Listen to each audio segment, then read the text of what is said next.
Just the mere fact that I talked his name reminded me to record the damn call. Yes, sir. Thank you, my friend. So here's the thought process, gang. Michael and I were having a conversation. He's going to get his hair cut. And I said to him, hey, let's not forget, because here's what we tend to do. Here's the context of the story. We tend to sit with our hairdresser or our barber for an hour, and we talk about everything, but we leave with nothing. We talk about everything, meaning you know everything about him or her. She knows everything about you. We talk about everything, but we leave with nothing. If you have adopted my concept, that person that is earning money from you is on your payroll. The hairdresser is on your payroll, not the other way around. And you have the opportunity to sit with an employee for an hour, to sit with an employee. Get your mind right. Mindset Monday means set your mind. If you are the owner of a corporation, act like it. You're about to sit with your employee for an hour. Don't beg for real estate. It doesn't work. Reflect. How many deals did you close in the last 12 months? How many of them came from your hairdresser? If the answer is close to zero, right, then we're doing the wrong thing. So don't keep doing whatever it is that you were doing. Here's the thought process, and I'm going to literally read verbatim the text I gave to Michael that you all can apply. You should be immediately scheduling appointments to get your hair done. I don't even care if it needs to be done. And that goes for the bald dudes as well. Sit in the chair and say, take care of my hair. And they're going to laugh and go, what am I supposed to cut? Nothing. I'm paying for your time and I'll tip you. 30 minutes. Here we go. That's hysterical. That's a video in and of itself. Nonetheless, here's the thought process. A few, and I'm going to read it verbatim, so I'm not going to make anything up. This is the Michael. A few exploratory survey questions. Remember, especially for those that are new, your survey questions are based on who you serve.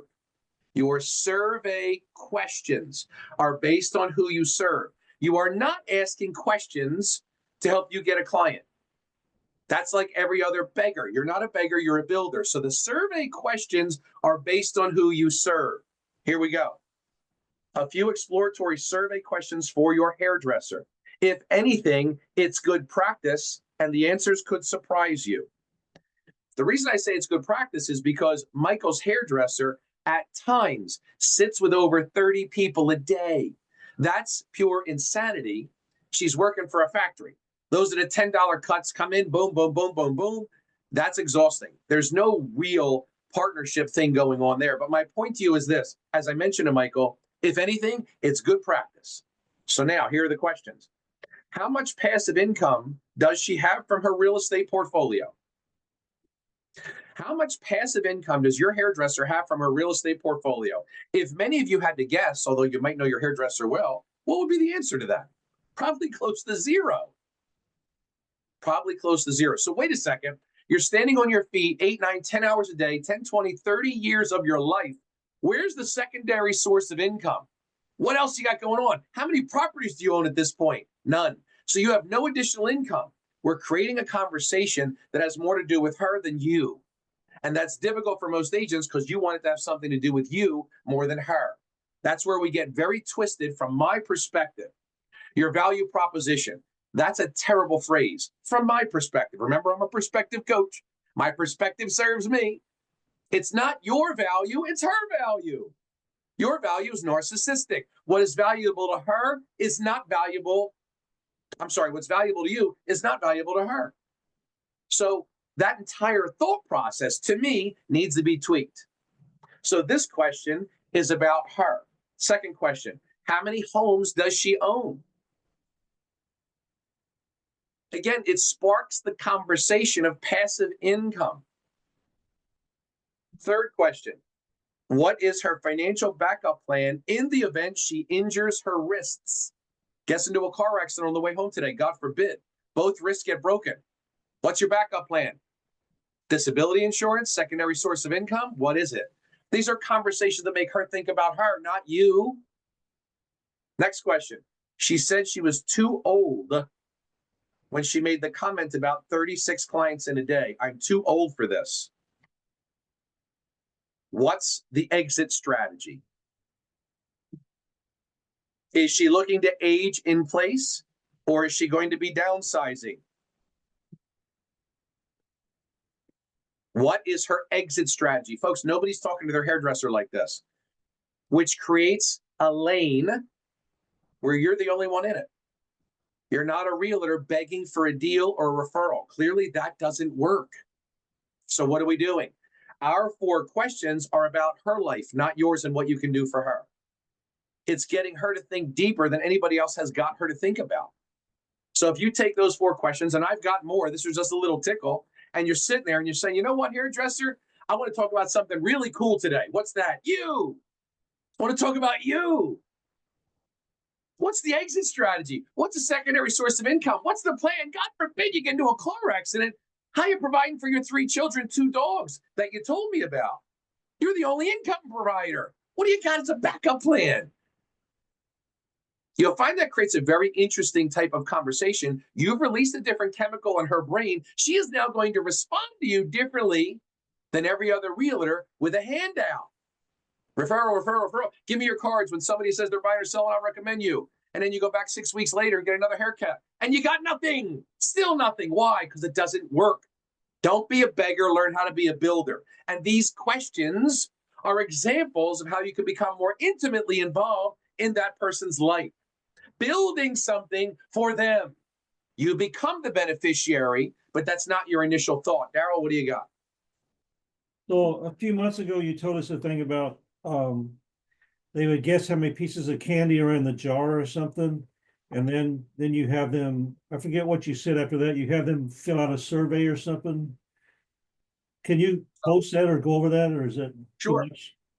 The fact you remember that is absolutely incredible, but have you applied that? No, I haven't done it, so Well, that's okay. take the star off by my name. No. You're assuming there was a star. Amen, Listen, brother. I'm playing. Listen to me. All right, let's do this. The challenge with all of this is you're coming to hear 4 different amazing speakers talk about what they do to make money. It's a lot to hear. We understand that, which is why I always say on my calls, 1, just do one thing. If you think you got the one thing, get the hell off the call. Too much information, then it becomes system overload. Then we're paralyzed because we can't make a decision.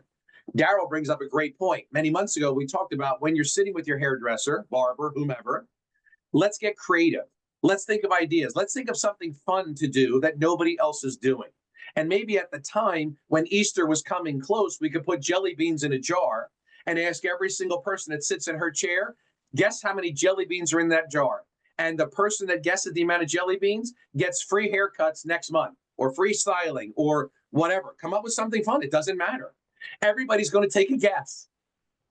Every person that sits in a chair for an hour is going to look at the jar and say 100, 200, 300, 400. Okay, put your name and the number that you guessed here. You got their contact info. You got contact info. If she sits with 100 people this month, because that's what I taught you before, you got to know the data to realize the possibility to even recognize that there's an opportunity. If she sits with 5 people a day, we talked about this before, 5 a day is 25 a week. That's 100 a month. We all know nationwide statistics tell us 3 people out of every 100 are going to buy or sell real estate in the next 12 months. Your hairdresser has 3 people this month that are going to buy or sell real estate in the next 12 months. The data doesn't lie. So then the question is, why aren't you getting those opportunities? Because you're a beggar. You're asking for a referral. It doesn't work. You got to be a builder. So now we stroke this canvas with a different brush and we say, hey, wait, let's do this. I'll buy the jelly beans. You buy the jar. We put it there. Everybody guesses. Everybody's going to want to be involved. You get to know her book of business. She now gets to know them more intimately. And then the next thing you know, you're having conversations with maybe the top 5 people, the top winner, the person that came the closest, whatever. And you get to meet them. And we do a little thing at the salon. And you're part of that. Your name gets out there. You get recognized for doing something different. Oh, by the way, and I happen to do real estate as well. Your hairdresser now will start to tell you, yes, out of the 100 people I sat with this day, I've got the whole list of names right here, the whole registration, all 100 people. Great. What does Mary Johnson do for a living? Oh, she's a divorce attorney. Really? I'd like to meet Mary Johnson. And what does Tom Brady do? Oh, he's an estate planner. You're kidding. I need to meet estate planners. What does this one do? Oh, probate attorney. Oh, this one runs a home health service company. Oh, this one's a financial advisor. This one just got divorced and needs to sell their house. Oh, that you got the roster. How How many of you are sitting with your hairdresser and have a roster of every person they cut the hair of this month? They put their name and the count for the jelly beans. It's on a roster. You got it. It's something different to sit with your employee who went and did what you told them to do. But did they give you a referral? No. Stop asking for it because you sound like a beggar. You created something nobody else has done. Think about this. How many times you sat in the hairdresser's chair? Was there ever a jelly bean jar where you got to guess the number and next month will be all free haircuts? Did you ever do that? No. Then maybe you should talk about doing it because nobody else has. And then you've got the roster of 100 people. Now, it does not mean you are soliciting them. Doesn't mean you're cold calling them. No, no, no, no, no. We're using our employee to collect the data. Everybody's going to put their name next to the number that they guessed. Thoughts or questions? Then how do you get to meet those people then? That would be the responsibility of your employee. Your hairdresser is your employee. She's on your payroll. Money leaves your pocket, goes to her. She's your employee. Don't say it like that. I'm saying it here to make a point. Remember I said before, if you earn from me, you're going to learn from me. I'm not begging for business. Clearly that doesn't work. If you earn from me, you're going to learn from me. So you're going to teach her how to retain her board of directors seat. Okay. So just think about in 30 days, everybody on this call could have a list of 100 names and the count of jelly beans. We're collecting the data. Let's do something different. If you don't like that, don't do it. That's not one of the things you write down from today. But the idea is this. I'd rather deal with the repercussions of my actions than the feelings of regret. Woulda, coulda, shoulda. I wrote it down. Sounds interesting, but didn't do it. Do you regret not doing it? No, I don't like that. Then don't do it. But if you're going to do it, go for it. I'd rather deal with the repercussions where I don't get one name, don't get one guess, and nothing happened. Okay, it didn't work. Do I try it again? Something different? I don't know. Get creative. Now, easier said than done, because if you're not creative, you're not going to get creative. You come to an environment like this to learn something different, to apply something different, to get a different result. If you haven't been doing that, what's holding you back? Anybody else? If you don't have a plan, I just gave you one to get the names of 100 people and their profession and their jelly bean count. What do you do with that? It's data. We need the data. Right now, you're sitting with her, you beg for business, and 30 days later when you went back, nothing changed. So if anything, you're sparking some interesting conversation. Nothing? We got nothing? We're good? Okay. Daryl, thank you for remembering. Survey says, Richard Dawson, if you're old enough like me to remember, Richard Dawson was the dude that ran Family Feud and made out with every woman. It's hysterical. Could he get away with that today? I have no idea, but man, what a cool dude, right? So the idea is, the survey says, we all remember that, survey says, how many people of your entire closed book of business don't have a will? Survey says 67%. 67% of your closed book of business and your future clients do not have a will. Why is that relevant? Well, if you reflect on your closed book of business, how much of it came from an estate planner? If the answer is close to zero, here I'm going to lead with this. Thank you, Michael. Think about this, gang, right? The reason you don't get business from an estate planner is because you're not giving business to an estate planner. So easy. And here's how easy it is to fix it. Kristen, just out of curiosity, come off Zoom for us, please. Thank you for volunteering. So the idea... More like Real voluntold. estate. How long have you been in real estate, Kristen? Since 2008. Oh my goodness, you've seen just about everything. Mm-hmm. Wow. And your last 12 months of closed transactions, how many was that? Residential or commercial? You do both. It doesn't matter. 15 total, but the two commercial took a lot of time. So All right, so let's do this, right? For the sake of this example, Let's do 15. 15 times 6, 9 people, 67%. So of the 15 you closed, Kristen, did any of that closed business come from an estate planner? None. Okay. Now, you don't have to do this. Again, only write down one thing that you like that you would apply. But the thought is this. Somebody in your town's going to die. They're going to go through their estate probate. They're going to have to sell a house. There's going to be an estate sale, but Kristen's name's never on that sign. How do we increase the opportunities for that? Well, it's easy. Kristen could do this. For the next 15 days, you know me, 1 call a day. We're realtors. I don't want to work too hard. 1 call a day. That's all I'm looking at. 1 call a day, and it sounds like this. So stay off mute with us, Kristen, but it sounds like this. I'm calling Chris. I'm Paul Conti. Kristen is one of my closed clients. Kristen, I'm checking in. How's your husband? How's the kids? How they do on the soccer tournament? We're having regular conversation. Your house looks gorgeous. I drove by the other day. Beautiful job on the landscaping. Can't wait to see what you've done to the interior. When are you inviting me over? Kristen, come on now. When are you? How about next month? Fantastic. I'm looking forward to it. Oh, by the way, when you did your settlement, you got all the boxes unpacked, the house is settled. Did you update your will after settlement? No. I've got a phenomenal estate planner in town that helps me with all of my clients. I'm going to connect you to him. His name is Jack. I'll do a text introduction. As a matter of fact, hold on 1 second, Kristen, while we're on the call. Let me call him right now to see his availability. I call Jack. Jack Pauly. Jack knows I only call him when I have money for him. I'm not calling to see how your kids are. I don't care.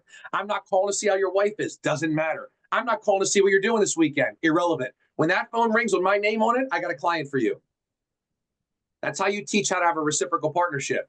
Jack, I'm just letting you know right now I'm speaking with Kristen. Just closed on her house 2 months ago. 3 kids, married, picket fence, 2 cars, 6-figure income, no will. No medical directives, no financial directives. She needs you. What's your availability next week? Tuesday between 4 and 6? Hold on 1 second. Kristen, I'm on the other line with Jack. He's available next Tuesday between 4 and 6 just for a phone consultation. It's my guy. Are you available? You and your husband available that time? We are. Okay. I put them together. I make the connection. I do the email intro. Done. I want Kristen to call me after that meeting to tell me how incredible that appointment was with that estate planner. Jack, I want you to call me after you spoke with my client to let me know how you're going to be able to help them. I put both those people on notice to call me after I put you two together. I'm increasing the likelihood that estate planner is now going to give me business because I'm giving it to him in a way he's never experienced before. Kristen makes 1 call a day to her 15 closed clients. She generates business for the estate planner. It's data, folks. You got to know the data. So if she wants business or a partnership from the local estate planner, then she needs to learn how to bring it to him. If you want somebody's intention, you got to get their attention. How do you get their attention? Scaro. That's Italian for green. Money. Money. Not a kickback. Make them money. Show up bearing gifts. So my survey says, I know the data, Paulie, 67% of the population does not have a will. So if I want business from an estate planner, I should just get him business. Yeah, it's easier than you think. Just call your closed clients. Check in. See how they're doing. And ask if they updated their will after settlement. You have clients for the estate planner, just like I showed you there on the call. Kristen, what are your thoughts about that? It is the one thing that I'm going to take away from today. There we go. Thank you. Now, if you want, you can report back to me and say, Paulie, I made those 15 calls and this is how many people I got. Let's role play that call to the estate planner again because I'm about to make it. Now, keep in mind, Kristen is not making a cold call to an estate planner. That's beneath her. She runs a corporation. How would she go about getting a hold of an estate planner? Let's go back to the phrase. If you earn from me, you're going to learn from me. I'm going to assume, Kristen, I don't know what state you're in, hon. South Carolina. South Carolina. Is that an attorney-driven state? Mm-hmm. Yeah. So South Carolina, attorneys do the closing. Here's the idea. Think about this.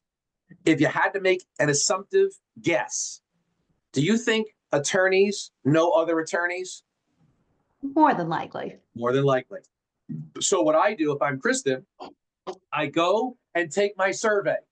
I collect my clients and my data. I call someone who has made money from me, my attorney. Here's what I need you to do for me. I need to meet your most trusted estate planner in our town. Here's how I want you to make the introduction. You're going to let them know that Kristen, your best friend and superstar client, has clients for her or him. Let that person know I'm bearing gifts. I don't beg, John, attorney. I give. I build. I'm about to build her business, and you can use it as your leverage. I want you to make the introduction like I'm the only person in town, because I am. That estate planner's never got a call from a real estate agent bearing gifts in the manner I have generated them. Gang, you're all real estate agents on this call. Not one of you are doing that. So the likelihood of other agents in your office doing that, non-existent. You've been in real estate since 2008 and you're not doing that, it's because nobody taught it to you. I'm not being disrespectful, Kristen. So the reason I'm doing that is because I want you to feel emboldened. I'm confident that nobody else has done this because they haven't. They haven't. So if you're looking to capture that person's attention in order to get their intention, you just did it. Same way, always do the role reversal. I do this every time. If an estate planner called you and said, Kristen, my name is Paul Conti. I'm a local estate planner in town. My real estate attorney that I've been using for 10 years and you've been using since 2008 loves both of us. He's the one that put us together, and he said, you're phenomenal. So I would like to give you my two clients that just went into hospice and they need to sell their home. Kristen, if I gave you those two clients, would you invest a little bit of time to learn how to help my business in the estate planning world? Do you think Kristen might say yeah? It's too easy, gang. Real estate is simple. We make it difficult because we get in the way. Don't get in the way. It's all up here. So you strip this away. You take the one thing you pull from this account to this call today, and you apply it immediately. If you want additional assistance to implement anything I taught you today, call me. Kristen, for the sake of this example, you're new here today. It's 856, my phone number, 856-905-7040.